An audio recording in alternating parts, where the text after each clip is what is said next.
everyone, in the municipality of Strathroy-Caradoc on Monday, July 21st, 2025. I'm going to start with a land acknowledgement. The municipality of Strathroy-Caradoc acknowledges it is located on Treaty 21 territory. We are thankful to the generations of people who have taken care of this land, including the Chippewa of the Thames First Nation, the Munsee Delaware First Nation, and the Oneida Nation of the Thames. Before I begin with the roll call, I'd just like to note that finish the land acknowledgement that our First Nations neighbor, the Chippewa of the Thames, are our boil water advisory that was in the news today. So I've asked the CAO to reach out to their counterparts of the Chippewa of the Thames to see if there's anything we could do to help them out. They're our partners in many things, including Tri-Township Arena. So given the severity, I'd ask that we reach out and see any help that we can give them. So appreciate that. Roll call. Councillor Brennan is absent with notice. Motion to approve this evening's agenda. Councillor Pelkman, second by Councillor Kennis. All in favor? That motion carries. Are there any declaration of pecuniary interest? Councillor Pammer. Yeah, indirect pecuniary interest for 9.1.2 and 9.2.1. Parties involved are chamber members for which I'm employed. Thank you. Thank you. Approval of the minutes, or one set of minutes in front of you, the regular council meeting minutes of July 7th. Someone to approve the minutes. Deputy Mayor, second by Councillor Kennis. All in favor? That motion carries. Consent items. There are, let's see, looks like there are 6 in front of you. And does anyone wish to remove any item for discussion? Councillor Kennis and Councillor Wilsey. 5.1.2, the safety concern. Okay. Councillor Wilsey. 5.2.1, the outstanding motions. I've got a couple more that I think you dealt with already. Okay. Any others? Okay, thank you for that, Councillor Kennis. I was going to speak to 5.1.2 myself. Motion to receive the others for information. Deputy Mayor, second by Councillor Hippel. All in favor? The motion carries. Councillor Kennis, the safety concern, the dangerous intersection. Yeah, I share the concern actually of Action Trailer that has sent us a letter. I've witnessed an accident there before, and I've seen a number of close calls, and then I guess not so much they refer to it, but it also is where Amiens starts in that sort of bizarre little section before the turn on to Egremont off of Hickory. And I've seen a number of people will pull on to Hickory heading towards Strathroy when people are turning off Egremont at the same time, and there's been a few close calls there as well. So I know that's primarily a county intersection, but and so they would be the ones ultimately responsible for all of that. But certainly I think it's something to look at. I think they suggested perhaps a roundabout there. I think maybe that would be an ideal spot for a roundabout. Yeah, long run, more and more traffic goes that way. It's the north way into North London, and a lot of people are using Amiens to head towards the 402 or the Comoke area as well. So yeah, I share their concerns, and we'll leave it at that. Yep. Thanks, Councillor. Just you took my comment that it is a county road and a county concern, but I know I have passed on our concerns to the county engineer. Councillor Wilsey. Are we done with the first item or on to the second one now? Yeah, I didn't see any hands there. Okay. So.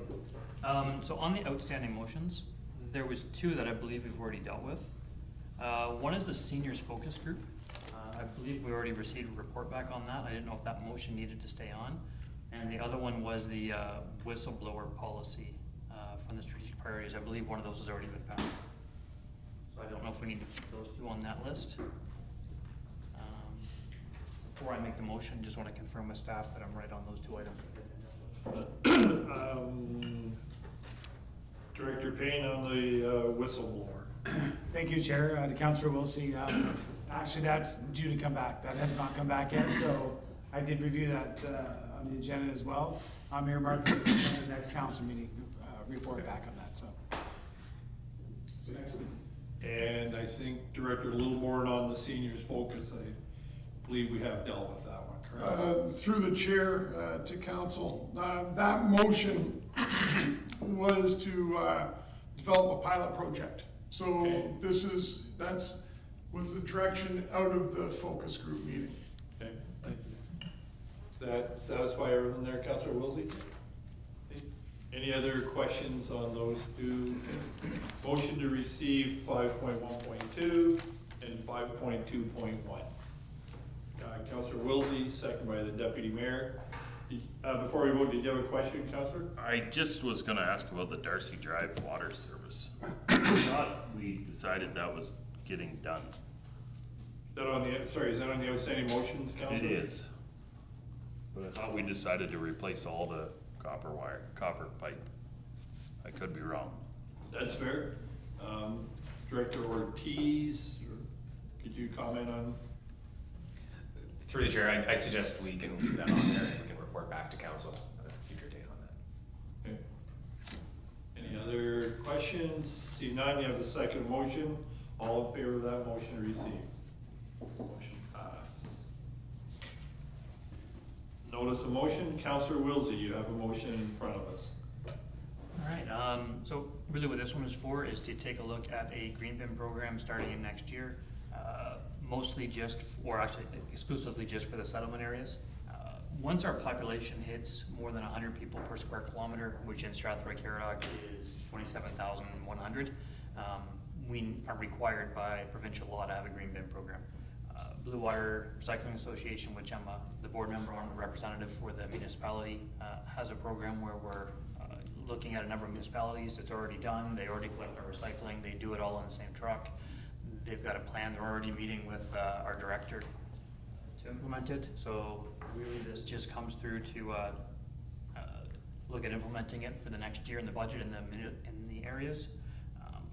The only part this doesn't address is what to do with the recycling fees that we're still collecting from the rural areas where that fee is dropped off. So just as a bit of a precursor, as the producers are responsible for all the recycling, the municipality no longer has to charge or gets charged for picking up the recycling. So that cost hasn't changed when that cost dropped off of ours. So typically with the what the BRA is estimated is that the cost for picking up the green bin will be approximately equal to the recycling, so that we will not have, or if there is a change, it's a very minor change. And then we can have a green bin program and meet provincial requirements. Okay. You have a seconder for your motion. Councillor Derbyshire. Excuse me, folks. Any questions, comments? Councillor Payne. Yeah, I'm in favor of seeing a green bin program implemented in Strathroy-Caradoc. I just would wonder if we'll be getting a staff report would outline some of what Councillor Wilsey is referring to in terms of costs and how that's going to be spread out. Any other comments, questions? Councillor Canis. Yeah, I'm sort of in the same, well, not sort of, I am in the same boat. I think it's something we need to investigate. I somehow, from what I've read at other municipalities, it takes a while to implement this, so I don't see this as something that's gonna happen in 2026. I think the city of Sarnia introduced the idea of it, and they're looking at implementing it in 2028 or something like that. So it's quite a long haul, and I think London was the same way. You know, they had the idea that they were going to go ahead with it, and I think it took 2 or 3 years before they were able to implement it. So I think it's something we need to look at, but I think realistically, it's not something that's going to happen in 2026. But certainly, I think it's something we need to investigate. So, Councillor Wilsey. My comment to that is the Blue Water Recycling Association has been working on this for about 2 to 3 years, and they've got programs and partners already in place. I don't know, 2026 may be optimistic, but if not, mid-2026, it's just a matter of putting the bins out and updating our recycling. We already have staff working on it. The collection company already has a plan. They've got partners everything is in place. So all the other ones that took 3 or 4 years, they didn't have the infrastructure in place. That Strathroy-Caradoc has the ability, and already has in place through the Blue Water Recycling, which Strathroy-Caradoc is a partial owner of as well. Any other? We'll go with Councillor Pelkman, then the Deputy Mayor.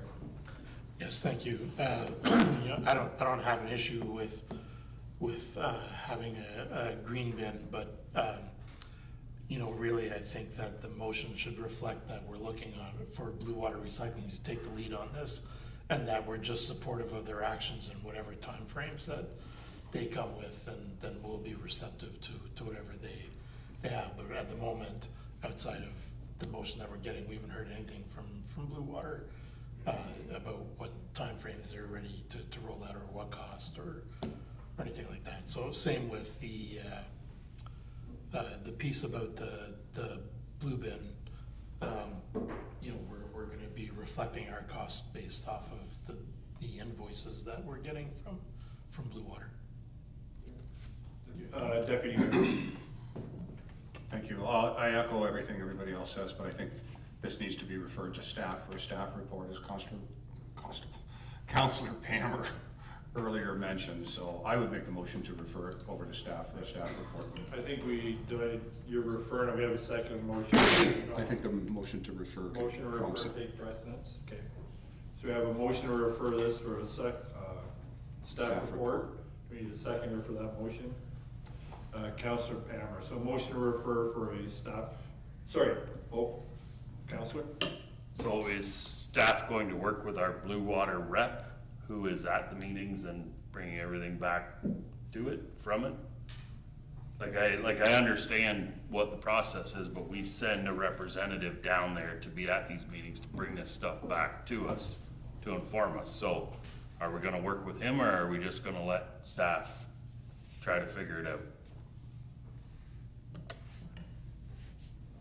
Your motion, Deputy Mayor, did you wanna? I mean, my motion is to refer it back to staff for a staff report. So staff need to investigate, come up with all the answers, and bring a staff report back to us. What is the green bin program? How does it work? The finances behind it. So Councilor Wilsey sitting on the board is great. He's brought the idea to us that we need to be looking at this. So now we're gonna look at it. Okay. By my Councillor Wilsey. So the motion I'll make with all of this is for Blue Water to look at it. They won't bring it to us. There has to be a motion from council that we're interested in looking at it. So this will get part of that. It's at least getting us closer, but we need the only way that Blue Water will look at it is if council gives a motion to direct staff to do it. You already have a motion on the table. Yeah. So we have a motion on the floor to refer the matter. All in favor of the motion to refer for the staff report? That motion carries. Councillor Derbyshire, you have two motions. Your first one, please. Thank you. So my first motion is just actually what I asked for at last week's meeting. I just realized that asking for it doesn't necessarily mean you get it. It has to be a council decision to bring this forward, so I'm putting it forward as here's what it is. I'm asking for the following reports to be attached to the July 28th wastewater information meeting. The MEC approval report for our Plan A, or whatever we are approved for, that we keep talking about, which I believe is the open aeration, with the total project cost of headworks, noise, and smell control, along with everything that is included in the approval document that will go out for an RFP. So that's the first thing I would like to see at this information meeting. The SEMA Plus, I call it a final report, maybe it's an interim report, but a SEMA Plus report and recommendations on the solution involving the wastewater treatment plant in Mount Bridges, a River Birch report with conclusions and recommendations as to what they've done down there and how we could possibly become compliant. And then to finalize the rest of that motion of working with the PAL group, that we receive a report from the PAL group on the conclusion of their work with the municipality. So you can do it all as one, you can break it down into whatever you want, you know. To me, this wraps up, we'll clear one more thing off of that motion agenda where we motion for SEMA Plus and and the PAL group. That would alleviate that and fulfill that motion, so. Do a seconder for your motion. Councillor Wilsey, any comments or questions? Councillor Palmer. I'm just curious as to whether all of these reports have already been presented publicly. Director Ortiz. Yeah, thank you. Through the chair. I think we will need a bit of clarity on what reports are being asked for specifically. I can comment on the SEMA report. We have not received a SEMA report yet, so it can't be shared. We don't have a final report to share at this time. We have a draft report from River Birch. I know that they are going back and making some changes to the report. There are some issues with it. So we don't have a final report from River Birch. I'd be cautious sharing a draft at this time. I can't speak to a report from the PAL group, of course. And with respect to the MEC approval, I think we need some clarity on what's being asked there. We have an ECA approval from the MECP, which is public and publicly available. I think we need a bit more clarity on that first point, though. Okay. Yep. Councillor. So last week, we were told Plan A is approved. Whatever Plan A is, we're approved for Plan A, and that's what the MECP wants to see us move forward with. So if Plan A is the equalization tank, then we've already openly said at council, you've openly said, we're not doing that. We've shelved that. So what are they looking for that we have approval for to keep moving forward with this project? That would be my first question. And I'll let you finish that, but I do have follow-ups. Yep. Through the chair. Okay, so thank you for that clarity. So I think that report you're referring to is the environmental compliance approval, the ECA approval. That is available publicly. I'm happy to share that with council. Okay, thank you. Well, what I'm asking for, when you say the ECA approval, like we are approved to move forward with an EA, Schedule C, or the ECA approval, when when Mark Smith, the letter we received last week said, you have approvals to move forward with projects you're not doing. What are they referring to at that point? What projects are we not moving forward with that if we don't, they're going to begin to fine us? Yep, Director Ortiz. Yeah, so I can speak again through the chair to what's in that ECA. And in the ECA, it has two components. One is they call it, I think, the interim solution, which was an equalization tank, and then the permanent solution, which was extended aeration. So we have approval for extended aeration. That would be what would be considered the permanent solution. I don't want to speak on behalf of the ministry, but I do suspect that they do expect a fulsome permanent solution to be enacted at this point, not an interim solution. But I'll say their one and only concern is compliance and whether or not we are in compliance.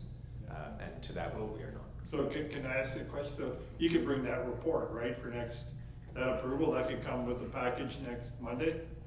I'd be happy to share it with council via email tonight.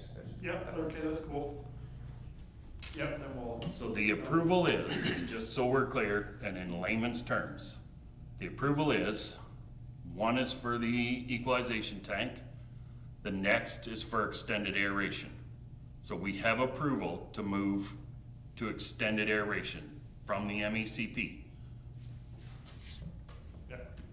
Short answer, for ECA, yes, we do believe, I think we do need a final noise and air approval for that.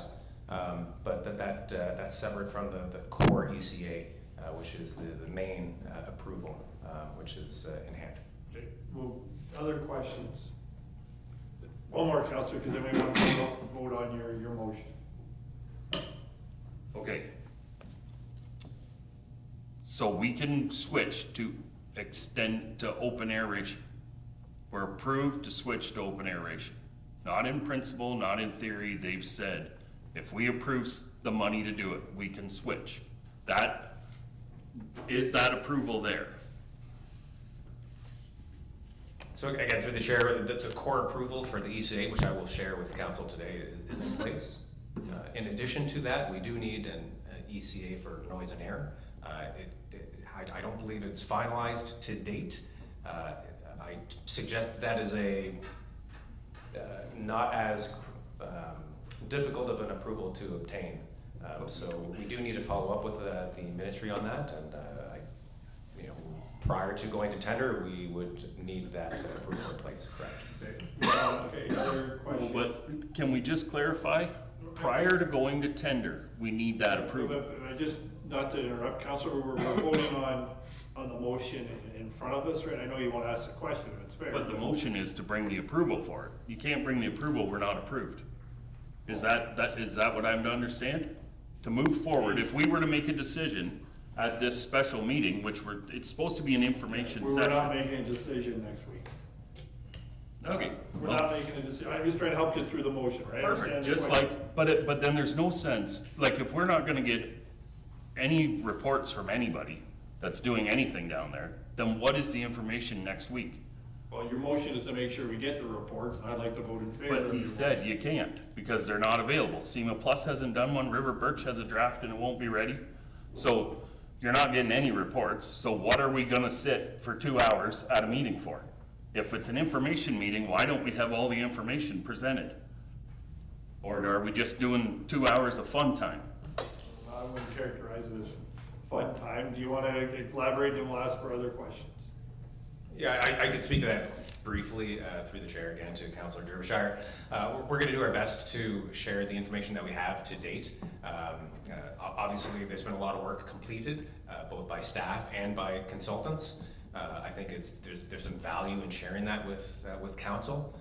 As the chair mentioned, we're not asking for, I don't believe we're going to be looking for approval in any form on Monday, but we hope to share some information with all the work that we've accomplished to date, and speak to some of the findings we've found in the work that we've completed. You're correct. I'd love to be able to share the reports prior to. We're not quite there yet, but I do hope that they come shortly after, and that will inform council's decision moving forward. Okay. Councillor Wilsey. So, just on this motion with next week's meeting, I had thought that just July 28th meeting was so that we could make a decision so that we could respond to the MECP on the letter they sent us when we were asking for an extension. I've also heard the director say that he doesn't want to report on anything that's interim, but then he just said he's going to be bringing a bunch of stuff that's interim and not final. So really, like, if we're not going to have anything new and we're not going to share interim reports, but he wants to share work on what staff's done, I'm confused on what he can share that's not interim when we don't have the final reports and we're not making a decision, but we have to give direction to what MECP is going to do. So I'm just really confused over what we're doing next week. And if we're not making any decisions, all of this motion can wait. But if we are making decisions, we can't have that meeting until we have all the final reports. If we're making actual decisions for what we're going to do, or we're going to go through and then find a report and get a report a week later that may or may not tell us we made the wrong decision. So I'm just want to make sure. I can say there will be no decisions made next week. Director Ortiz, do you want to add any more? There are no decisions, and I will tell council this: I won't be voting on anything until I have all these reports. Until I see all the reports. So I've mentioned that to the CAO, I've mentioned it to the director. I myself will not be voting on anything for a decision till we have all of the reports, but I think it's pertinent if the director has information he wants to give to us, understanding he may not have all the information, So the meeting is fine. Any other questions? One more question. Yeah, sorry, I said. You're go gonna ahead. have an information meeting without the information that we asked for because you think it's a good idea?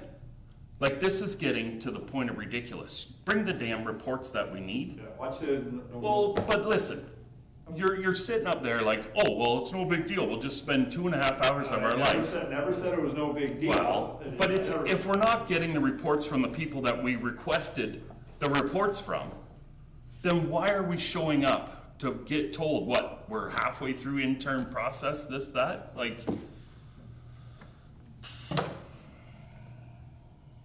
Any other questions or comments? Yep, Councillor Wilsey. I'm going to ask Councillor Derbyshire if we can withdraw this motion because the reports aren't going to be ready and and staff has told us that it's not possible to complete it in the time that we're asking. Councillor Derbyshire. to me, just vote it down. If council doesn't want to go to meetings with all the information, we just want to go with half information, vote it down. It'll come back later and we'll ask, why didn't we have this, this, and this? You know, I mean, we're either premature in our July 28th meeting. If we don't have these reports, I mean, if I just let it stand and then vote it down. To me, there's no sense. See if I can help you here, Councillor. Oh. When do you think these reports would be available? Through the chair, within weeks, we can hopefully have draft reports to share. They still need to be vetted, but yeah, within weeks. Okay, Councillor Hippel. So, through yourself, so should we, I wasn't able to be here on Monday anyhow, but, I mean, is this maybe a meeting then we should defer to a different date? I don't see the point in voting for, neither here nor there on Councillor Derbyshire's motion, because it actually doesn't make sense if there's nothing there, so it's just a thought. Thought I may agree with. Any other comments? Go with Councillor Pammer, then Councillor Peltman. Can I bring a motion to the floor that we defer the meeting, Monday night's meeting, for 2 to 3, I don't know how we want to word it, until all the reports can be compiled and are available, and that we have a complete meeting at that time. I'll put that motion forward. I'll second that motion. Sorry, go ahead. You already had a seconded motion on the floor, I believe. We're deferring it though. Okay, so let's vote, you know what, let's do a process. Let's vote on the first motion. Mr. Mayor, as a suggestion, what if we did a friendly amendment to just move the meeting date, then it's all in one motion and it just... Yeah. Okay. Do you agree to a friendly amendment, Councillor? Yep. Provided that what I'm asking for is there. Okay. You were the seconder, Councillor Wilsey. Yeah, I'm okay with that. Okay, all in favor? Sorry, did you have a question yet? So on the last bullet point, I'm okay with the report that the Powell Group already presented to us. I am not in favor of anything new. We did not grant the Powell Group to have veto power over anything we're doing. We, as a courtesy, extended the opportunity for them to participate with our staff, and they decided to go on a completely different route. So outside of the information they've already given us, I'm not in favor of anything new from the Powell Group. Okay. Should we break it up? So can I? Yeah, go ahead. So my thoughts on this is it wraps up the motion that we put forward for them to work with the group. It doesn't say anywhere in here to give a description of what they would do, what this, that. It actually says, I would just like to report, wrapping up the motion that was put forward to work with them and how it was working with the municipality. So nowhere does it say, please tell me your thorough opinion on this. If they want to give that, they give it. It's not, this is to wrap this thing up, move this motion forward and end that motion of working with the PAL group, which is why I asked for the RCEMA report, so that wraps up that whole motion and we're done with it. Okay, Any other comment? In case we have a seconded motion. Go ahead, Counselor. I don't know if we put a date, I know we put to delay it until the reports are available. Do we wanna set a date for the meeting, or can we put a date? And the only reason I'm asking is whenever we put a motion forward without a date, we can't do that. Okay, so, Director Ortiz, is there a reasonable date that you would work for the reports? I think the subsequent special council meeting is achievable for another meeting, and for a date for reports. The prior date required to submit information to council for, I would suggest, so that would be the Wednesday prior to. If you're looking for a specific date,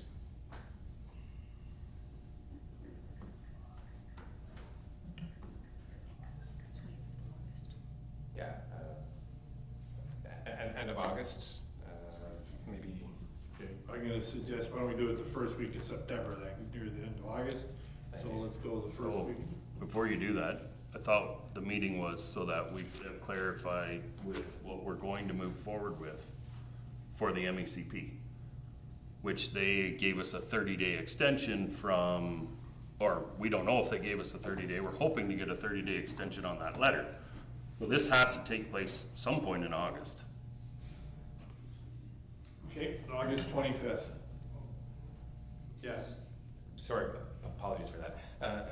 For a final report to be submitted, I was thinking more in the order of a few weeks from today, so I was looking at the calendar, more like the first week of August for a report, but if we could have the meeting before the end of August, the special meeting, that would be. Okay. So August 25th. I'll have to check my schedule, but we'll go with August 25th. Yep, that's able. I can attend. I can go in virtually. Okay, so we have a date of August 25th for the new meeting with all the reports that Councilor Derbyshire has asked for to be included. Okay, all in favor of that motion? Opposed, if any? Motion carries. Your next motion, Counselor? Just move the date. Yeah. So this might give time for this to actually work. I just wondered if we could have someone from the MECP able to attend and explain to us what we've gotten ourselves, what the ramifications are of what we're doing. Do you have a seconder for that motion? Deputy Mayor, any questions, comments? Okay, seeing Councilor Canis. I mean, I'm sure we can invite them, but I'm sure they're not going to be saying a whole lot, so. Yep, we can invite them.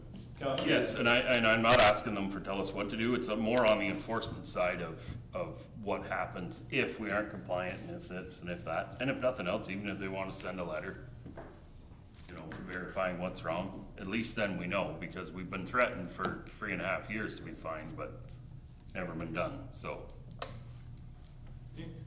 Have a second motion. All in favor of the motion? Opposed, if any?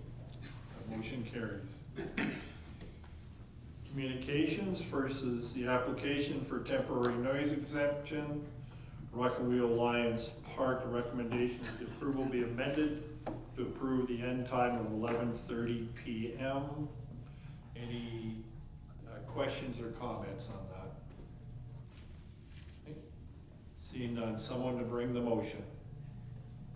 Councilor Hippel, seconded by Councilor Pelkman. All in favor? That motion carries. Reports from departments, building and planning. Looks like first up is the municipal office north wall repair. Who would be bringing that report? That you, Director Littlemore? 9.1. Well, I missed the whole page. That's awesome. We'll just skip ahead. It still might be building and planning. We're talking about the Edgewood Phase 1 subdivision agreement. Through your worship, Jake Tritter's here Thank you. to speak on that matter. Thank you, Chair. So this is the subdivision agreement for the Phase 1 Edgewood's subdivision in Mountain Bridges, located along Parkhouse Drive. It's 114 single detached lots, woodland block, park, and a stormwater management block. So this is the sort of long-awaited subdivision agreement. The agreement itself is pretty standard. The only sort of unique clause here is something council will be familiar with, is there's a municipal contribution for the stormwater management pond, $384,000. That was something that council had previously voted on, I believe in 2023. So this agreement sort of sets out the payment schedule for that. So it's paid out over several years, and I've kind of broken that down in the report. Other than that, the agreement's pretty standard, like I said, and it essentially allows them to put services in the ground. We won't see any homes being built here for some time, and that's because the municipality still needs to do Parkhouse Drive, which is planned for next year. So the way it'll work is they'll put their pipes in the ground, their services, and then next year at some point we'll put in Parkhouse Drive, and then that'll allow them to have a connection to municipal services, and then we'll start to see homes being built. So happy to answer any questions on this agreement. Okay, before we begin, there are two motions that we received the report, and second that the bylaw number 82-25 be referred to the consideration of bylaws section of the agenda. Someone bring a motion. Councillor Kenneth, second by Councillor Pelkman. Are there any questions? Councillor Wilsey. Just wondering, on the agreement, I've seen some of the other ones where there was talk about wastewater capacity and servicing capacity. And when I look both at the item on the agenda and then at the bylaw, there is, unless I'm looking at the, I don't see actually a copy of the agreement anywhere in the agenda where we can look to see anything else besides what's in the report. So I haven't had a chance to look at it, at least as far as I could find it. So, sorry, Councillor, was that a question or a comment? It was both. As I was saying, I didn't see the agreement anywhere to look at it, and then the other agreements that we've looked at least the draft ones, had a clause in them that said that we couldn't move forward unless there was enough wastewater capacity in the town. So I just want to see if that's in there. No other questions, but there's nothing to read. So. Jake, did you want to comment? Yeah, through the chair. So there was a scheduling conflict, and that's why the agreement didn't get on there. We just need a little bit more time with the developer to get it sorted out. But I can confirm that that clause is in there. We put that pretty much in every agreement now. Thanks. Any other questions, comments? Sorry, Councillor Lordy. So just finally then, just on that comment, so we're going to approve to accept an agreement that we can't review, is what I just heard, because it's not on the agenda because of a scheduling conflict. So if that's what we're doing, that's fine, I guess, but I just want to make sure that that is what I just heard that we're doing. Okay. Fine. Any other questions or comments? Councillor Palmer. Could we get the director to answer Councillor Wilsey's question? Sure. Sorry, manager. Manager, sorry. I guess I didn't hear a question there, but yeah, the agreement, like I said, is not attached to the agenda because of we need more time to work with the developer to get it sorted out, and they're pushing for this to be on the agenda so they can start putting pipes in the ground and servicing, so they can get it done this year before winter. So the main concern from the councillor was about wastewater capacity. So you've confirmed there's a clause in there talking about wastewater capacity, correct? Yeah, I've already confirmed that. Okay, thank you. So Councillor Wilsey, then Councillor Palmer. So there's more than just, the concern is that we're approving an agreement that's not included that we haven't read. And there are a number of things in here about money we're paying back to the developer. And I remember there was a lot of other, over the years, there's been a number of other special clauses in this agreement that we've had to negotiate because of the land and because of the area. Yeah, if we can't see the agreement, it makes me very nervous to approve something that we can't even look at and the public won't see. Fair comment. Councillor Palmer. I agree with Councillor Wilsey that it sounds like staff haven't reviewed the agreement because it's not completed yet. So I think it's premature to ask council to accept that, endorse that agreement also. Okay. Any other comments? Councillor Derbyshire. Sorry, do we have motions on the table already or no? We do, Yes. yeah, we do. We can vote them now. They were first and seconded. Yep. Okay, would, whoever did that, would they be opposed to changing this, theirs and the approval until we see the agreement? So whether we defer this to I guess it'd be next meeting, when hopefully we can see the agreement. Who brought the motion? Councillor Canis and Councillor. Councillor Canis, are you fair? Yep, Councillor, okay. So we have a motion to defer to the next meeting. All in favor of defer, Sorry, defer to the next meeting if there's a servicing agreement. If there isn't a servicing agreement, then I guess we'll deal with it at the next meeting then. Fine, okay. fair enough. All in favor of the deferral? Opposed, if any, that motion carries. Next is a request for noise exemption update, 24,500 Saxton Road. Director Littleborn or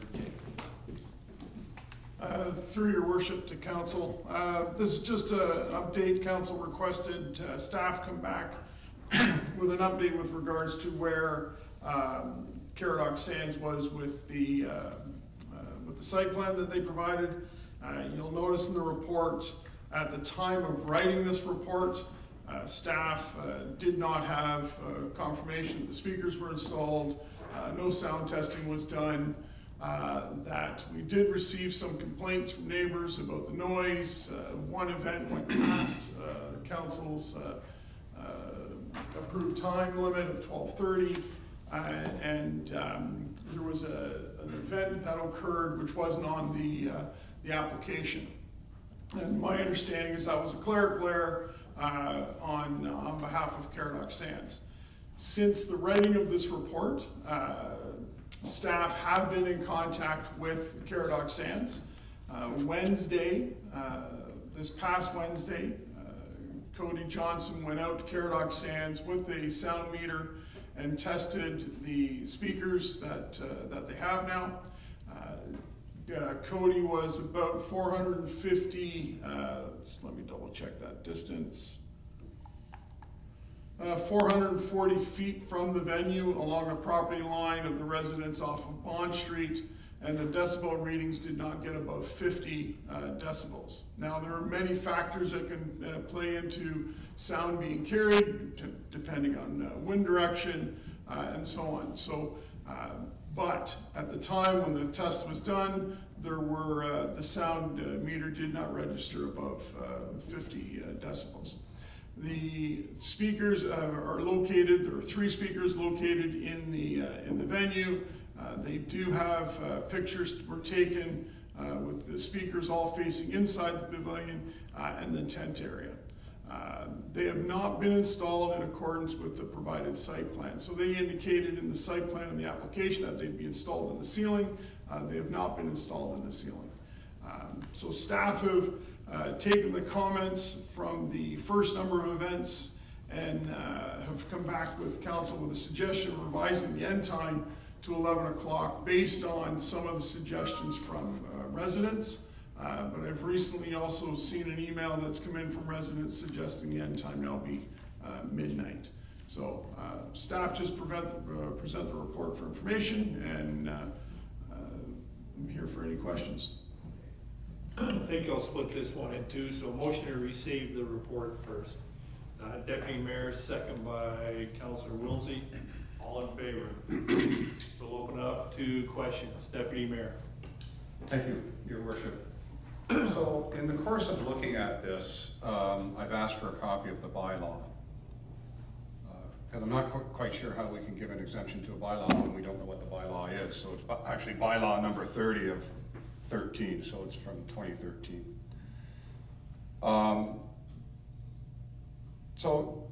Because it's important we know what we're doing. The bylaw states in section 1, no person including a corporation shall within the municipality of Strathroy-Caradoc make, create, cause, or permit to be made noises, including noise from an animal under the care of a person or corporation likely to disturb the inhabitants, except as permitted by section 2.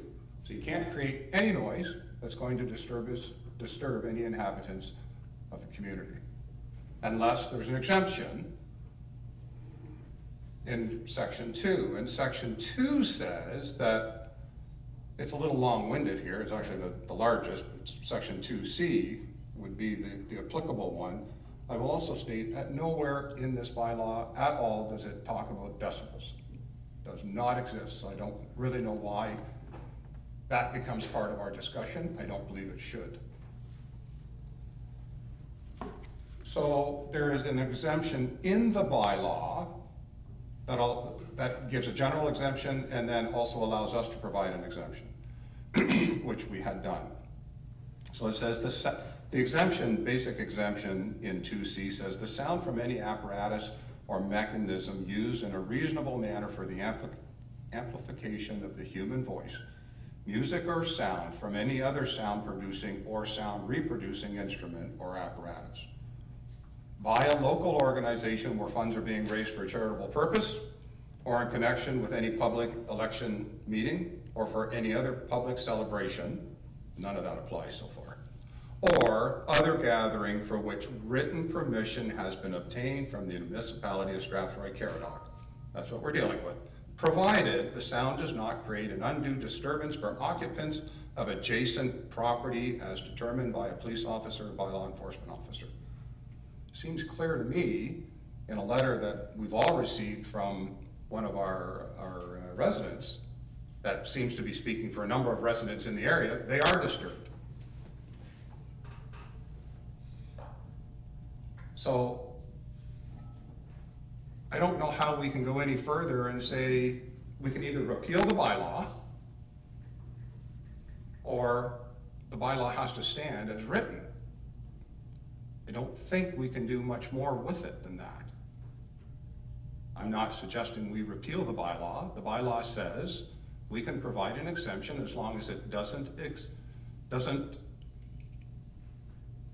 I don't want to paraphrase it, as long as it does not create an undue disturbance for occupants of the adjacent property. It clearly is. So the question I would then pose is, in the letter we received from the resident who is now stating an ending of 11 o'clock and on Sundays earlier, without me looking at it,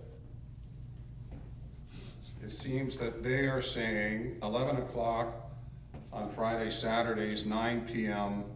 on Sundays at reasonable levels. They do talk about decibels, but decibels don't fall into the bylaw.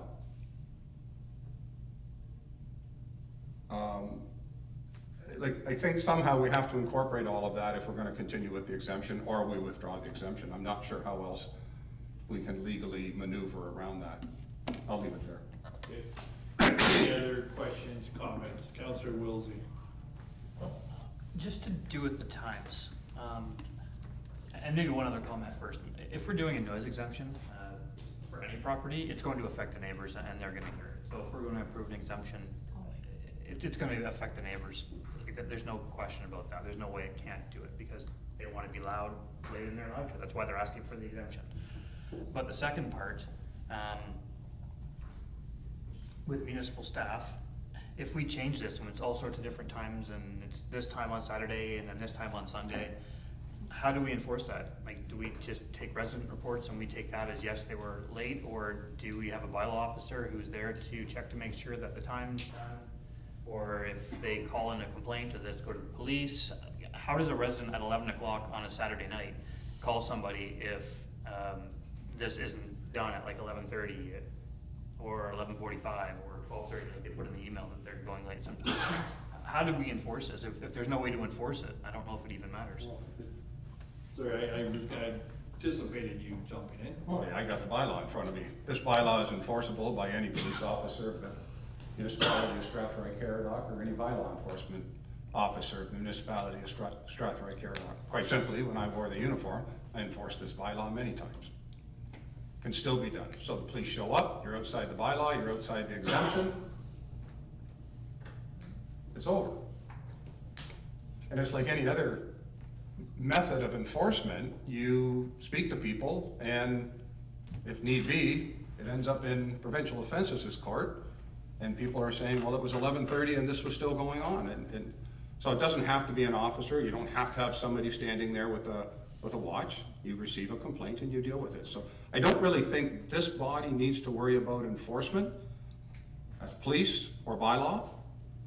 What we need to be worried about is, when can we give an exemption under what circumstances, and are we prepared to do it? Any other questions or comments? Councillor Pelkman. Yes, thank you, Mr. Mayor. So I guess in answer to the deputy's question, you know, there are groups that request the noise exemption because they're like, we just did one, you know, it happens once a year. Whereas with this facility, you know, it has the potential to happen every weekend through the summer months. And I think that's the difference here. And, you know, I guess, just talking from my own experience with other venues, so when my daughter got married at Sydney Ambridge Estates, we also had to watch about the noise beyond a certain time frame, and those farmhouses are much farther away than the residents around this one. I have a family member or an extended family that operates one not too far outside of Strathroy, but again, it's in the country where other houses are a long ways away and the sound has an opportunity to dissipate. You know, the question is do we really, when you boil down to it, is do you want to continue to allow a wedding venue to operate that close to residential properties? If the intent when they built it was that they could still have a wedding on the inside but do a golf tournament on the outside, and have two spaces, you know, I don't know what their purpose was when they built it. And if the purpose was to operate it as a wedding venue or it just became popular as one, you know, the question is should it remain to do so? And that's a difficult question because, you know, I feel for the people who have booked the venue already this year, you know, they're not gonna find an alternative if we tell them they can't have a dance at their wedding. And yet at the same time, we've got residents who have been listening to loud music every weekend, and that's not really fair either. So I'm not sure what the solution is, but I think that's the crux of the issue is should it be considered as a wedding venue where weddings typically go to the late hours. You know, if you're inside, you know, you're closing the bar down at 12:30 and going to 1 o'clock, you know. Councillor Derbyshire. Thank you. So I agree with a lot of what's been said. They've asked for an exemption. If this is the letter that was sent that kind of represents most of the people, this letter from these people, here's what they are asking for. And I know they're gonna say decibels, but bass no louder than 40 decibels. Or turn down the amplification adjacent to the homes. They've said volume at reasonable level. The event ends no later than midnight on Fridays and Saturdays, 10 o'clock on Sundays, and the applicant shall comply with the police service or by law enforcement to address the sound travel. So if these people, just in my mind, if these people are willing to kind of go with this for these dates that they know have been listed, then maybe this gets us through this summer and we reevaluate more with what Councillor Pelkman says, that maybe we then address the issue of the wedding venue or not. So, just wait to put the motion out.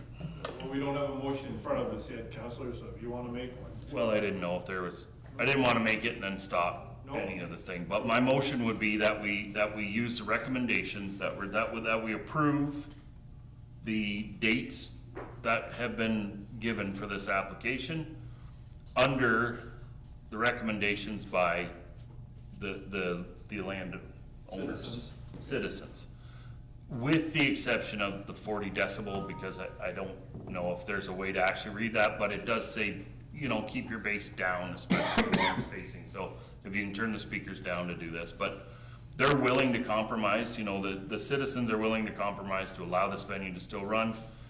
I think this gets us through the summer, and then obviously at that point we kind of have to say to both sides, we're going to reevaluate this come the fall.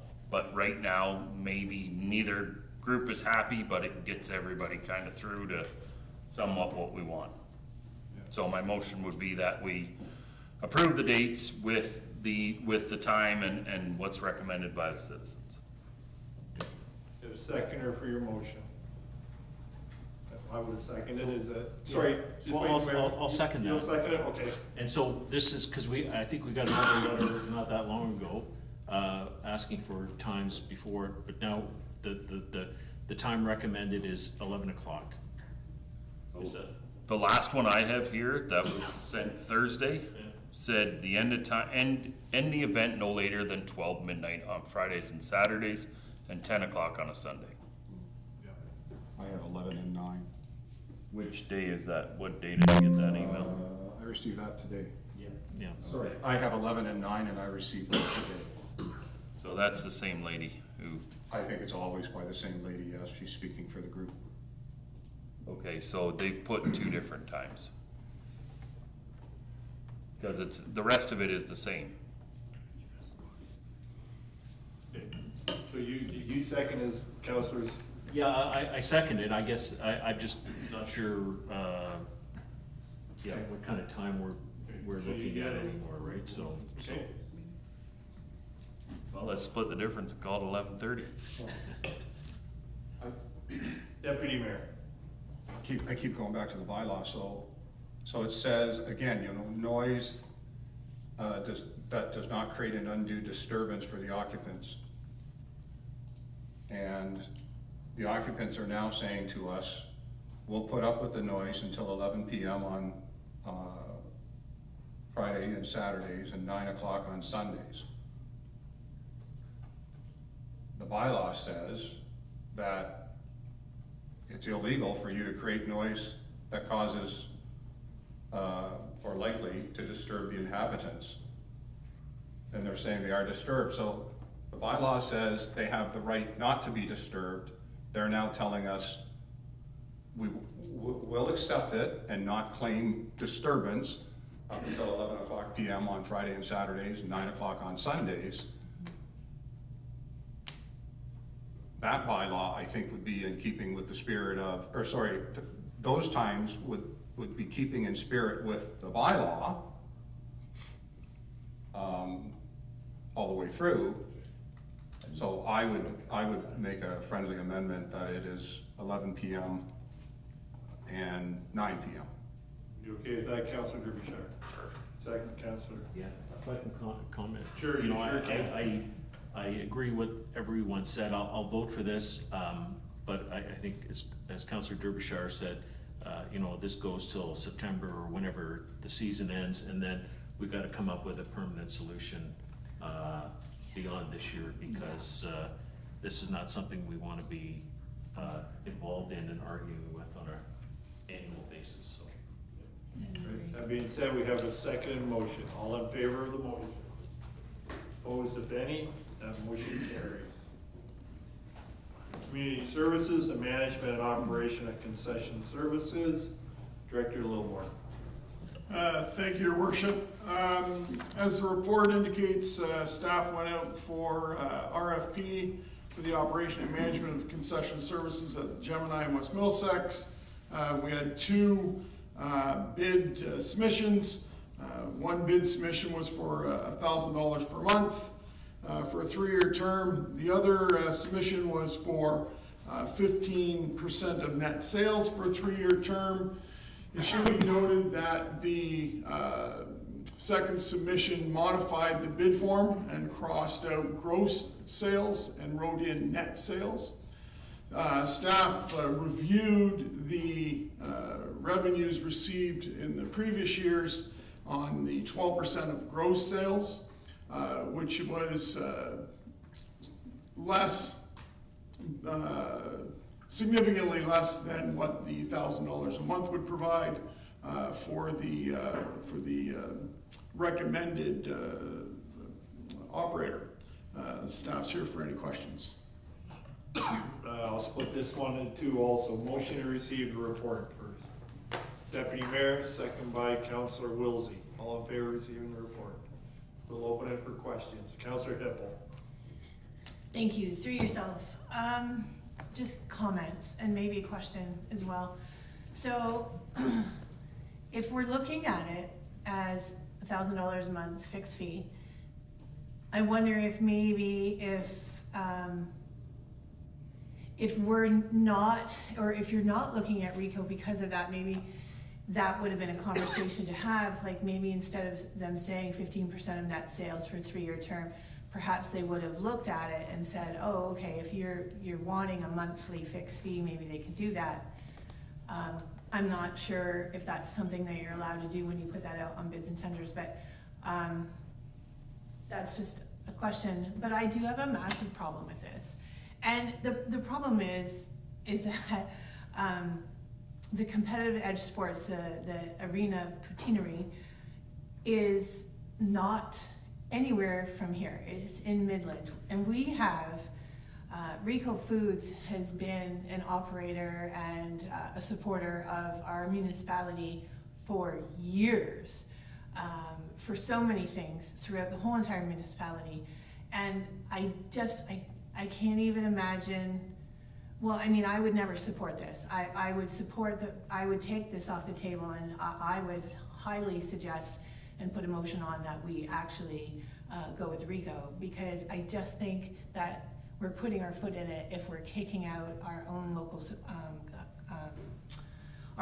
local businesses to get somebody for a slightly more money a month. I just don't think that makes sense. That's my thought, and perhaps I'll throw a motion out, but I'll wait until everybody else speaks. The Deputy Mayor. I strongly agree with Councillor Hippel and would second her motion for Rico Foods. Okay, so did you make a motion? Second by the Deputy Mayor. There's a motion. Councillor Pelkman.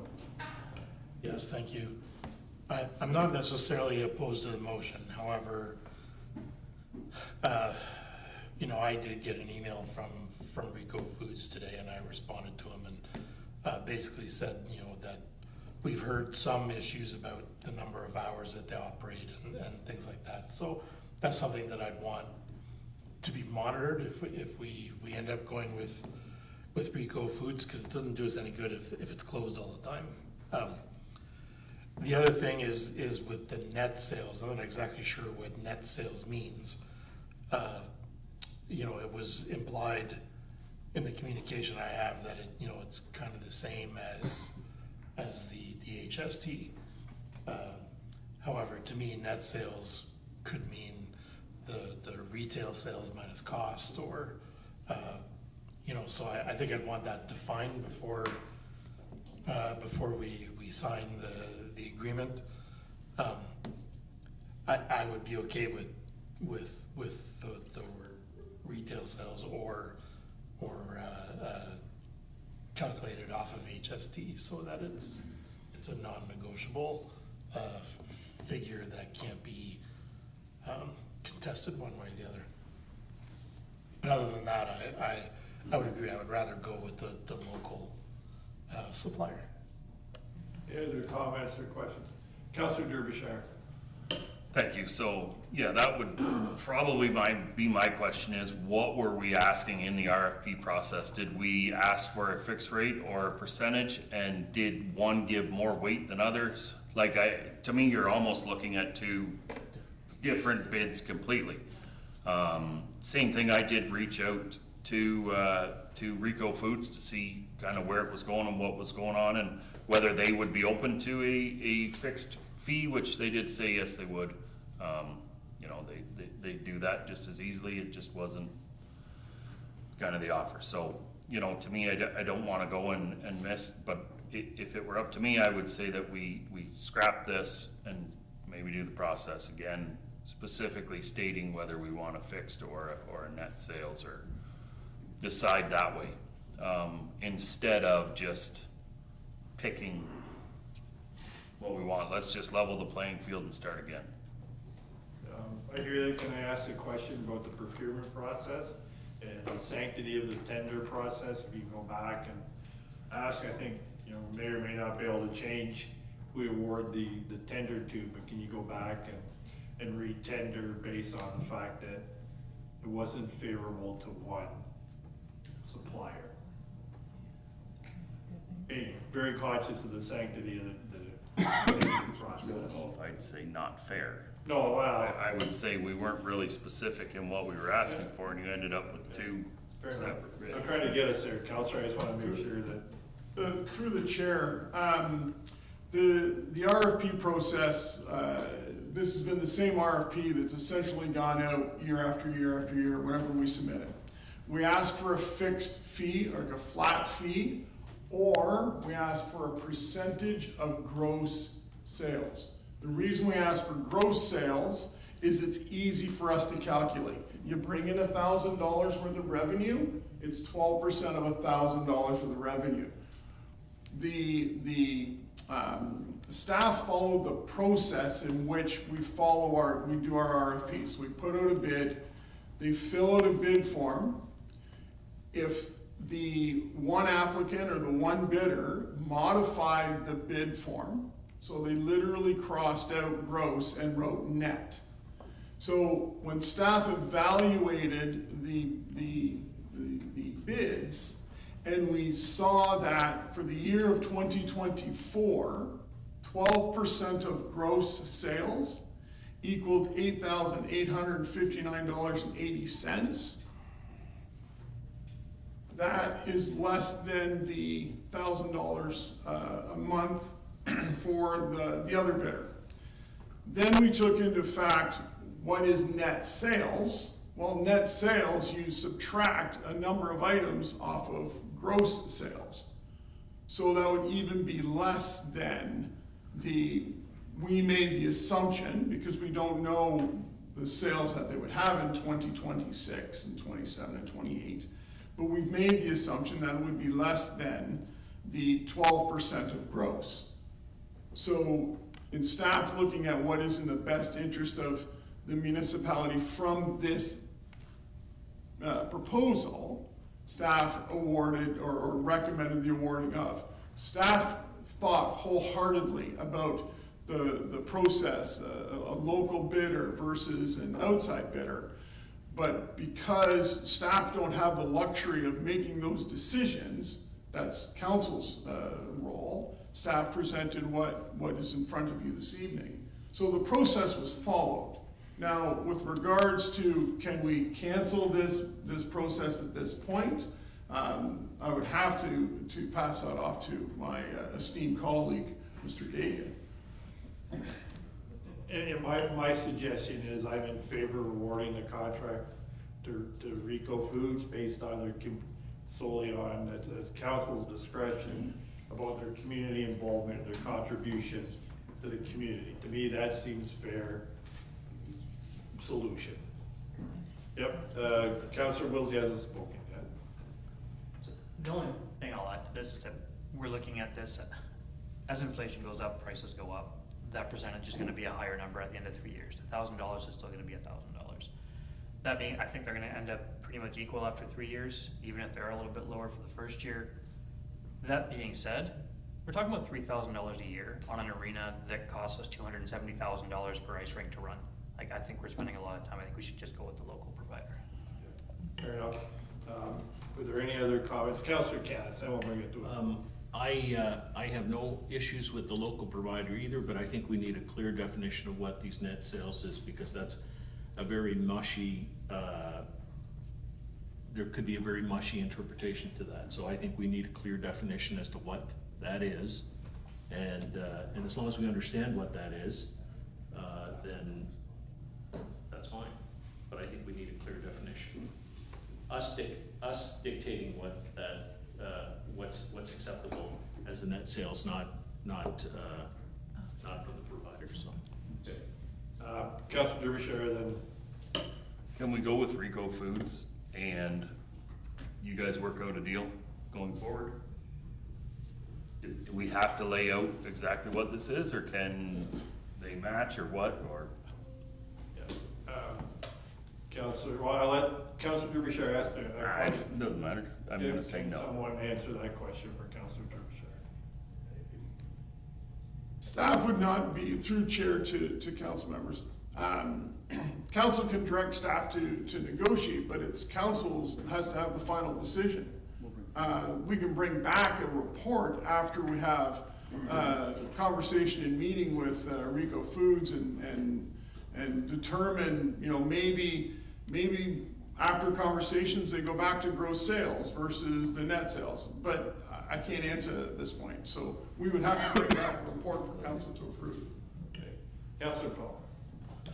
Yes, thank you. I certainly don't want to retender or change the conditions of the tender because I think that opens up a door we don't want to have open. What I would like to do is defer this back to staff to get a definition of net sales or a switch to gross sales so we know what that means, and then we can make a decision. Okay, you're asking, you got a motion to defer? Someone to second. Councilor Caddis. Motion to defer, all in favor of motion to defer? Do we have a date? Yep, do we have that? Director Littlewarden, can you sort that for the next meeting? Through your worship, I will do my best. Director Dakin, you look like you had your finger to, I just, with that, are we looking at our definition of net sales, or are we polling Rico Foods to get their definition of net sales? Because those would probably be likely two different numbers, I would suspect. So I think in fairness to my esteemed colleague, I think it'd be good just to, some direction on that. Councilor Paul. So since it's my motion, I think it's fair that staff can suggest we would prefer the term gross sales. If Rico wishes to suggest something different, they can, but that's coming back to council for definition or for decision. Either way, you know, the one thing I will say about 15%, you know, that there is a new owner who may end up being more aggressive. This may end up working in our favor. If they sell more stuff, we could get more than $1,000. But I think we do need to, because they specifically changed that word, we need to know what we're deciding on. That's all. I'm only hinging our decision based on that one word. What does that mean? Okay. Deputy Mayor, on the motion in front of us. Yeah, we seem to be dancing around the net. Go have a discussion with Rico and find out an agreed upon definition of net. Okay. Councilor Cass. And I think maybe it was in the note from Rico, if their definition of gross includes HST, then obviously we shouldn't be getting, that shouldn't be the number that it's based on. It should be, HST should be out of there, and it should be just on the sale of the food, right? So we shouldn't be earning revenue on HST that they're charging, so. Okay. So a motion to defer. All in favor of the motion to defer? Opposed, if any? Motion carries. Okay, now we're to 9.2, the municipal office north wall repair. Is that you now, Director Littlewarden? Thank you, Your Worship. Just to report in front of you is a tender award to Heritage Restoration for the value of $133,000 plus HST for the removal and the reinstallation of the wall on the north side of the municipal offices here. Staff are also looking for a 15% contingency for this project, and it's identified to be funded through the Asset Management Reserve Fund. And staff are available for any questions. So I bring the motions first, Debbie. There are three motions that council received the report. Council approved the awarding of the tender, and council approved an allocation of $12,950 as a contingency. Someone to bring those motions. Deputy Mayor. That's what I was doing. Okay. Second by Councilor Canis. Are there any questions? Seeing none, all in favor of those motions? Motions carried. Land needs analysis, municipal campus. Director Littlewarden. Through Your Worship, the final report in front of you this evening is a report for a lands needs analysis for a municipal campus, which would include a twin pad arena and community space, fire station with training grounds, and a public works yard. Staff did reach out to the senior management team for comment. Those comments are in the report, and staff are available for any questions. Motion to receive the report first. Deputy Mayor, second by Councillor Hippel. All in favor? Carried. Are there any questions about this? We'll go with Deputy Mayor, then Councillor Pelkman. Yeah, a couple. The report caught me off guard when I read it because I don't remember in our conversation ever talking about a twin pad arena. I think we talked about, you know, a possibility of an arena, community center, that potentially there could be a fire station out there. I don't remember talking about public works yard potentially being out there. I don't necessarily disagree that 30 to 50 acres is probably what we're looking at, and doing an expression of interest for that type of land mass would be appropriate to see what starts coming back towards us. Councillor Pelkman. Yes, thank you. I do remember specifically asking about the public works yard, including any municipal service that we may think could potentially go out there. I'm not sure that the word twin should have been with arena, but you know, that's neither here nor there really. My question is 20 acres for the community space. Does that include ball diamonds and soccer fields and stuff like that? Is that why the acreage is so high? Director, a little more. Through the chair to Councillor Pelkman. The acreage is based off of existing facilities that have been constructed in recent years. It's mainly parking and buffer areas and so on. So we need to make sure that, as you saw in the report, the concerns around noise, light pollution, and so on. So that would be part of the 20 acres. So non-soccer fields and ball diamonds. Okay. Sorry, Councillor Pelkman, then Councillor Derbyshire. So just want to confirm, and I remember asking our previous planner, none of this stuff needs to be within the urban boundary. It can all exist outside of the urban boundary. Through the chair to Councillor Pelkman, that's correct. Councillor Derbyshire. Please don't do this. Don't ask people for land that it's out there. If we identify a piece of dirt and say, this is where we're gonna put our arena, what do you think happens to that hunk of dirt? Think it gets cheaper or more expensive? This is something we now know what we need. We were supposed to be putting together a Mount Bridges plan moving forward with what it should go and how we decide to build Mount Bridges. That should all be part of this. We now know how many acres you need. You're not looking to build this tomorrow. If we put out and begin to tell people we want to buy this and do this and do this, we're just leading ourselves into paying huge dollars for land.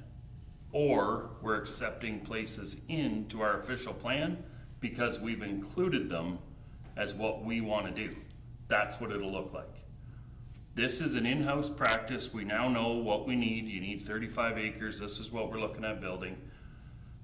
This is where it should stay until we ourselves have a plan going forward and we understand. I mean, you're smart enough people here to know where we're going, how we're building.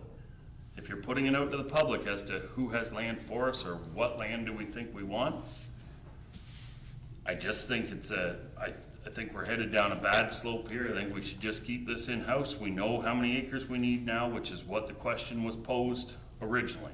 Because I remember asking, are we going out to the public to tell them this is where we're getting the dirt? No, no, no. We just need acreage. That was exactly what you said, because it was your motion. So now we're getting down to let's identify where we want the lands. So you can do what you want, but I think you create a little bit of a shiat storm when we do this. Councillor Wilsey. The only part I'll add to that is I didn't see anything in the 2025 budget to buy land.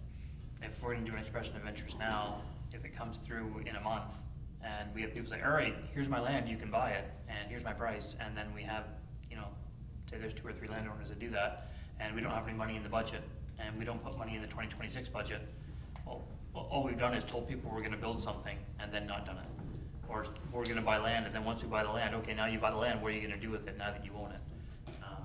I think it sets a lot of expectations up if we actually go forward with this. I don't think we have the budget for it. We definitely don't have a long-range plan. We haven't done multi-year budgeting. We're a long ways away, I think, from building this campus. Owning land is never a bad thing, as long as you have the money to do it, and I haven't heard from anyone with a budget that we do have that. Any other comments, questions? Mine is though, that we're just asking, and I hear the concerns, right, about the budget. I hear Councilor Derbyshire's. We're not saying go and buy it, we're just asking for it put out there, for expression of interest, and shake a tree and see what comes out. Correct, Director Littlemore? That's the understanding. Through the chair to council, that would be the understanding is mine. Well, So all we're doing is shaking a tree. Councilor Pammer. I guess my question is, so we shake the tree and then what? Because if we're not ready to buy it, then, you know, shaking the tree and someone saying, oh, it's $10 million. If we go back 5 years from now, it's not $10 million anymore. Go back 2 years from now, it's not 10 million. So I guess I'm hearing, you know, some of the concerns expressed, and my question back to you, Mr. Mayor, but what are we gonna do when we shake the tree? Then what? What is that going, how is that gonna help us in planning or moving forward? What do you see as the next step? Just have to think for a minute, because I have an answer. Well, and I actually agree with Councilor Derbyshire's concerns, is once you put it out there, land speculation is more or less what Councilor Derbyshire is saying. I hear that would be my major concern, you put it out there. Yeah, I'm in a quandary too, because I hear the concern, right, and it's not in a budget, but we don't know what the cost would be, right? We don't know what may come out of this, you don't know what parcels of land, and I'm gonna throw this out there, you may not know out there who may want to donate land or do something for the community. Just, that's out there, but that's a possibility, but it's council's decision to make, so if you shake the tree and something comes back, it's our option to say yes or no. And I just, you know, I'm in a quandary, because I hear what Councilor Derbyshire is saying when you put it out there, but you don't know what may come out of it with somebody saying, I may want to donate land. We've heard stories about people who may want to donate land, correct? So, Councilor Derbyshire. So going forward on that, I'll put it out right now. If you have land that you want to donate to us for a recreation center or any part of one of this, please reach out to the mayor, donate your land. The other part of it, if you want the motion, then make the motion that the municipality puts on its website, we are looking for donated land. So if you have any extra ground, please give it to us. If we go out and say we're looking to buy ground, we're set, we don't have any plan. Anyways, again, we're looking for free ground, please donate. Councilor Pelkman. I guess my quandary, because I agree we needed to do this to see how much land that we actually needed. And if we're you know, trying to be forward thinking, then you know, we need to keep aside a chunk of land to be able to do it, because if we don't, then it's never gonna happen. What we don't know is where the urban boundary of Mount Bridges is gonna fall. And to me, that kind of affects this process, because as it stands now, you know, I'm making a slight assumption that this is gonna be a piece of property that's maybe currently adjacent to the urban boundary, but not in it. And as such, you know, there's only servicing at the moment to 3 sides of the urban boundary, I believe. But there are definitely parts of the urban boundary that don't have servicing to it. And the cost of getting the servicing to that property is part of the decision-making process about which piece is the most beneficial to the municipality. So I don't know how that all fits in, since the urban boundary issue is still up in the air. However, I do agree that we needed to do this to identify how much land we needed, because I do believe that in the long range things, the municipal complex is the way to go. Any other, we'll go Councillor Hippel and Councillor Cass. Okay, quick question on this. So I agree with Councillor Pelkman. In the long run, this is definitely the way to go, because having a complex with all of these facilities located there, that's fantastic.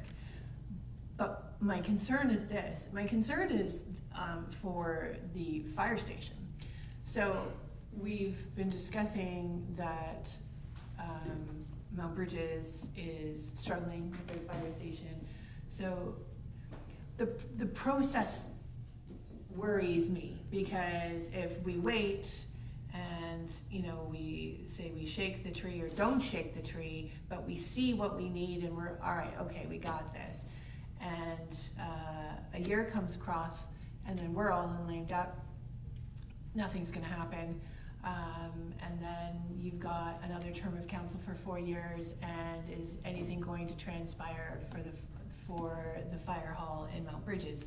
I mean, how is that connected to that? Because are we just gonna keep waiting and waiting and waiting until this campus is finally there?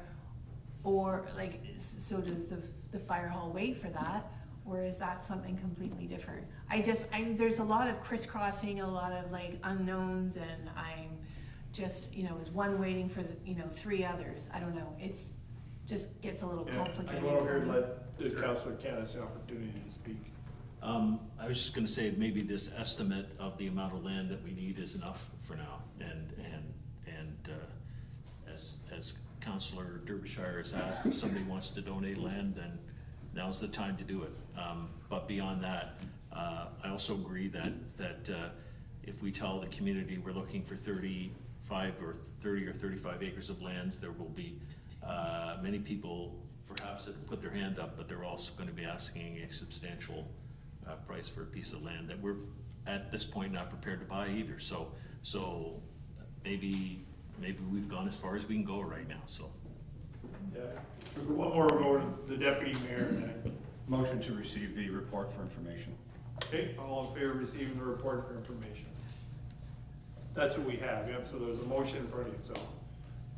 Well, that was a 2-part motion. I did not make the second part. No, we didn't make the second part, so just the motion is just to receive the report. Yep. All in favor, we had a second, now we seconded, so now we're voting on. Voted twice already to receive it, so. I think we did. We did, okay, there you go, that's it, yep. Then we really want to receive it.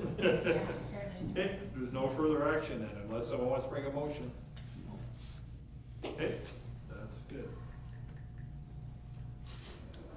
Next is the county council report. We may have news, Deputy Mayor. I don't think we have a releasable one yet, do we? Yeah. It is releasable? It's out there. Oh. Well then, glad to, really happy to be able to say that Paul Shipway has been hired as the next CAO for the County of Middlesex. I want to congratulate Paul. He's been with us for the last 2 or 3 years, doing some incredible work. He's an incredible mind, an incredible man, and it'll be a fantastic future for Middlesex County. So, well done, Paul. Announcements and inquiries. We'll start with. Sorry. Yeah. I had a question on that, Council Highlight. Oh, go ahead. Sorry. The first one on there was on the Ontario Transit Investment Fund, and I drilled down and I clicked it and I read through that, and there was just a couple of questions on that. I just want to know how the discussion went at council. The fourth one of those lines, which is the line that runs from Sarnia to Strathroy, there was an asterisk next to that that's saying that line had to be transferred to the county for them to apply for the grant and to be able to make the grant work. And then the other part of that is said that the grant was only covering 50%, so that the county would be coming back to the municipalities to cover that other 50%. I just want to hear a little bit from our councillors on how that's going to work, because as a council, we've decided that we were just going to let the funding expire And now it looks like we may have to spend up to $200,000 a year on this as additional county revenue. So I just want to hear from our councilors how that's going to work. So I'm gonna turn it over to Director Lalonde. She may well answer, but I can tell you the key thing is nothing's been fair concern, but nothing has been voted on or agreed to. There's a whole lot of other work that needs to be done, so I'll turn it over to Heather if you're prepared to comment. Sure, through the chair to Councillor Wilsey and Council. As you recall, and you're correct, Councillor Wilsey, last year Council directed us to exhaust our current funding, and that will terminate our part of the service at the end of August this year. We were able to extend from March to August.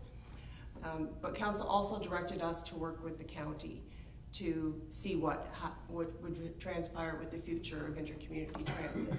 And as part of that, we are one of 25 stakeholders with no financial obligations at this point to continue the service. But we did support, in principle, the application to the Ontario Transit Infrastructure Fund, of which the county was successful in obtaining funding.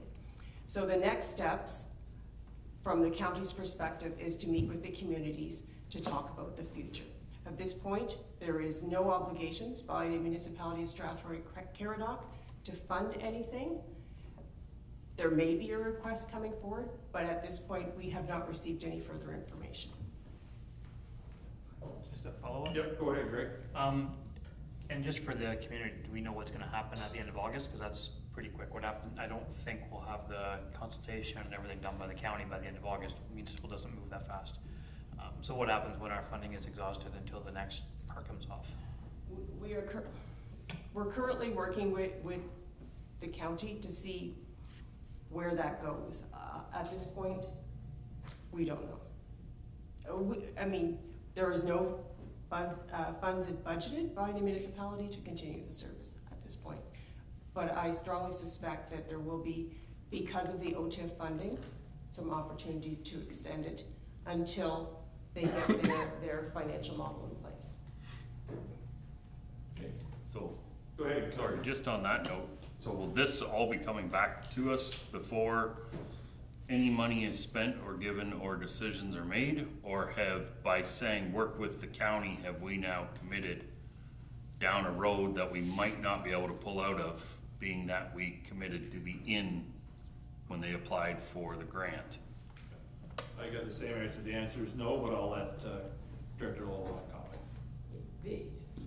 The municipality's been very clear in their work with the county to this point that we are under no financial obligation, and any requests that come before the municipality will come before council. Councillor Peltman. Sorry, just a follow-up to that. And in those discussions, does the bus then stop at the border of Middlesex County, or are we still considering running into Lambton? Because I'm kind of curious where the ridership laid, and in terms of if, whether we decide to participate as a municipality or the county decides to do it, we're still paying, right? And so then I started to have an issue with the bus crossing into Lambton County. So I'm just kind of curious if that discussion has taken place, or if it's on the table at least. Can you answer that one, Heather, or you want me to? Sure, if you want to take a shot, I'm happy to answer. You go ahead, yeah. There was a public transit assessment needs study that was carried out by the county that indicates several different possible routes, and one of them would continue through Strathroy-Caradoc. It's one of the crucial pieces to connecting the county. Good question, Councillor. Councillor Hippel, we'll start with you for inquiries and announcements. Nothing today. Councillor James. Quickly, if anyone wants to know why the Head Street Dam should be removed, they should drive over the Head Street Dam these days and look at the lake, because it's pretty ugly. So that's one of the things that would take care of getting that algae to wash through in drier years like this. So just a comment. Councillor Wilsey. Just one. It's summer, so I had a little bit more time. I've reading some different meetings, looking at some of the different agendas. And I had a question about our budget and how it relates to the Police Services Board. In our budget this year, we had the $9 million for the police station just as a placeholder. We didn't actually approve it. And when I look at the budget for the Police Services Board, it's there as a percentage of capital that they have not spent this year. So I would just like clarification whether we actually did approve that 9 million or whether it's just a placeholder. If a placeholder, then we need to ask the Police Services Board to revise their budget and show it properly. And if it's not a placeholder, we need to make sure that we're figure out where we approve that. Yep, I can say we did not approve the police expansion, but I'll let Director Dakin speak to the other comment. Through the chair to Councillor Wilsey, so my understanding is exactly what the mayor has said, is that that number is sitting in the police budget as a placeholder. The only thing that they're doing is using funds to sort of take it to the next level, and it's sitting in ours as the 9 million placeholder to be revised if they move forward with that. Anything else? Follow up, Councillor? So does that mean we did approve 9 million and they can spend it? Because if it's in their budget and they're counting it as their capital that's spent or not spent, that sounds like they can spend it. So No, maybe I'll ask it this way, like if it's on their budget and they're counting it as what they could spend or not spend, if we didn't approve it and it's just a placeholder on our budget, it shouldn't be on their record saying that they've only spent 2% of their capital this year because they've got 9 million left. I can explicitly say the 9 million was not approved at the budget last year. I understand your question. It was not approved. So all right, we'll have to, I guess, talk about this the next time we get a police services report, because I don't think we can receive budgets that have wrong numbers on them from our departments. Okay. Councillor Belkman. I have nothing at this time. Councillor Derbyshire. Thank you. I really don't have a whole heck of a lot. I just wanted to kind of say it's been a good summer. It's been nice. We've got some rain. Hopefully people are taking advantage of the sunshine, enjoying themselves. And I just I encourage everyone to get outside and be active.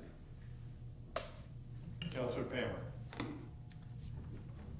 Just a comment, there was, again yesterday, an unfortunate drowning near us at Wildwood Conservation Area. And it just reiterates to me the importance of swim lessons and how we need to keep those accessible and encourage people children in our community to take advantage of those. And I did have a question about that. I'm hoping that Director Lilborn could answer. In the swimming lessons, do you talk about safety, lake safety? Because it is a little bit different than learning to swim in a pool. There are things that happen in lakes. And so I wonder if that's covered, if you could just answer that. Through the chair to Councillor Palmer, it's been a very long time since my children have taken swim lessons. And not being a lifeguard myself, I don't know, but I'll be glad to gather that information and get back to you. Deputy Mayor. I actually have two really good news stories from the community. I was speaking with Sean Belinsky. Many people know him as Sean Faulkner because he's Gary Faulkner's son-in-law. But it's actually Sean Belinsky. So Sean and his oldest daughter are involved in figure skating. Holly has been figure skating for quite some time in Europe. And Sean decided it was a really good idea that he join her. So he undertook, he's only ever played hockey, he undertook to learn figure skating in the last year. He went to the World Championships in Oberdorf, Germany, where he placed 4th in his category, which is probably senior men's. I say that with a little bit of a smile on. His daughter, Holly, placed 4th in one of her categories and 6th in another category. So great news for Sean and Holly. Holly's married. I'm not sure of her married name now, but Sean Belinsky and Holly Belinsky. The other story I have is about a very good friend of mine. Many people in Strathroy-Caradoc know him, and that's Matt Stevenson. Matt was here for 25 years. from 97 to 2001 and was a director of many things, including building and planning and drainage superintendent and bylaw. Matt moved on to become the deputy fire chief in Cornwall, and then it became the fire chief in Cornwall. And over the last 2 years has worn a number of hats in HR and some of their other senior leadership roles. But just recently, last week, Matt was confirmed as the deputy CAO for Cornwall, and he still retains the fire chief role. So I just want to congratulate Matt Stevenson on that. Thank you. Thank you. And I have nothing. So we'll now move into closed session. Recommendation council move into closed session at 7:40 p.m. for the purpose of discussing the following. One item in accordance with council's procedure bylaw to approve in-camera meeting minutes of June 16th, 2025. One item pursuant to section 239(2)E of the Municipal Act as amended regarding litigation or potential litigation, including matters before administrative tribunals affecting the municipality, the Adelaide Metcalf Servicing Agreement. One item pursuant to section 239(2)F of the Municipal Act regarding advice that is subject to solicitor-client privilege, including communications necessary for that purpose, the Strathroy-Caradoc Housing Corporation. Someone to bring the motion. Deputy Mayor, second by Councillor Kennis. All in favor? That motion carries. We will reconvene at 7:51. All in favor of that motion? The motion carries.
allowed to go out for a walk during sessions. I do that at county all the time.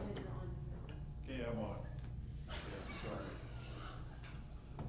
Motion that closed session adjourned at 9 PM and open session resumed. So I'm gonna bring the motion. Deputy Mayor, second by Councilor Derbyshire. All in favor? That motion carries. Council met in closed session to consider matters that is permitted to do so under the Municipal Act and is listed on tonight's council agenda. The following items were considered during the closed session. One item in accordance with council's procedure bylaw to approve in-camera meeting minutes of July 21st, 2025. The meeting minutes were approved. One item pursuant to section 239 2E of the Municipal Act regarding litigation or potential litigation, including matters before administrative tribunals affecting the municipality. No direction was given to staff.